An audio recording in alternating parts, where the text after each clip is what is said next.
I feel like we've thrown left-handed cutting for half rectangle triangles sort of at the end as an afterthought. So I wanted to do a quick video so that all of my left-handed quilters can come directly to it and get information on using the HuRTy one to cut left-handed. And this is something I'm learning how to do more so that everybody can be represented in these videos. As a right-handed quilter, that's how I usually show and teach.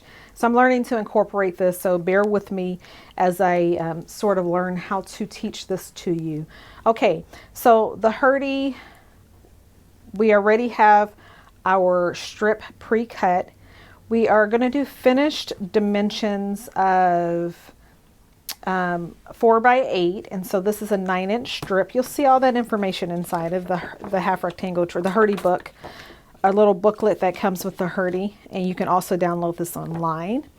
So the strip is always 1 inch taller or higher than the largest finished dimension. So this is 4x8. The largest dimension is 8, and so our strip should be 9 inches. And then we could cut across the fold with the fabric. If this is a standard quilting cotton, and it's a standard quilting cotton width, but it may be a little bit heavier substrate here. This is one of those Japanese prints. Then we should be able to get 12 across the width of fabric. And then if you just want 1 or 2, it also gives you the other dimension, so 9 inch by either 5 1/8 for one piece or 9 inch by 5 3/4 for 2. So you have all of that reference right here inside of the pre-cutting chart for either A or for B. Now I'm going to show you something here that I have not shown before, and that is if your pattern calls for A and B and you need the same amount of A and B, then if you cut wrong sides together or right sides together, then you are going to get an A and a B cut out at the same time. So I don't necessarily recommend you start out cutting this way, but it's definitely a shortcut as you get a lot more familiar with cutting. And I know I need A's and B's of this particular print, so I'm going to go ahead and do that here and show you how to do that. Otherwise, the general rule of thumb is if you're cutting out all of your A's, then you open it up so that your fabric is just one layer and it's not doubled. Or if you stack, that all of your fabric is right side up. Okay, so we're going to go ahead and do this. So this is our strip, and what we're going to do is we're going to rotate it so that the short end is towards us, and we're going to start to cut from this short end.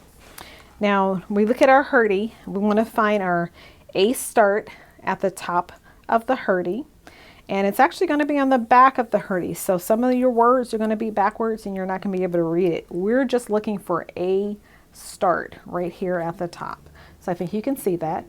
So A start, and for your left-handed cutters, it's always going to be on your left-hand side. So A start, or if you're doing B's, the B is going to be on your left-hand side. So A start on your left-hand side. Now we're going to rotate this just a little because we want that cutting guide. So the orange dashed cutting guide to be along that short end of our fabric strip there. It may be a long end if we're just cutting 2, so that 9 inch, the height dimension that you get inside of the chart. Cutting guide, orange dashed cutting guide along the edge, arrow touches the left hand side of your fabric. And then I still haven't mastered left-handed cutting, so I'm going to mimic it and then actually cut with my right hand off camera. But you can still get the idea of it. So then you're going to cut with your left hand.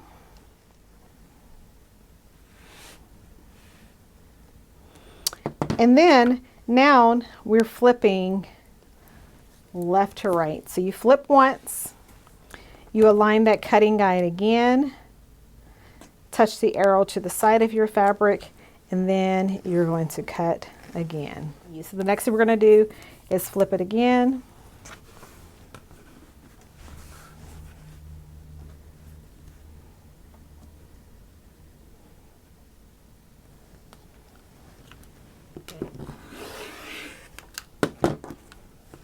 And I cut with my right hand, but of course you would cut with your left. And then flip it again.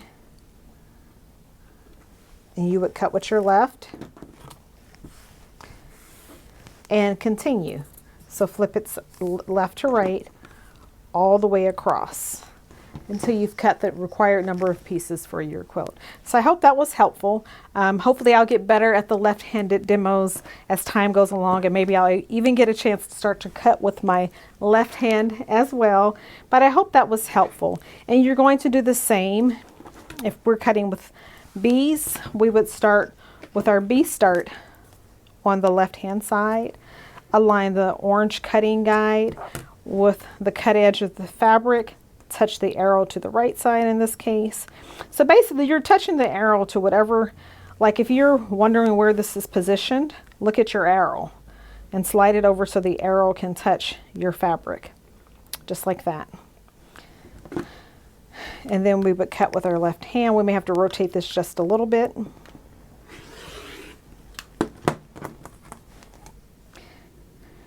And then flip it left to right. Line the cutting guide up, touch the arrow to the side, and cut. And continue. And the same will hold true whether you're cutting the one group or the two group half rectangle triangles. So I hope that was helpful, and thanks for being patient with me as I sort of struggle through showing a left-handed quilter how to do these things, but I plan to do more of this as I demo tools and patterns and so forth. Thanks so much.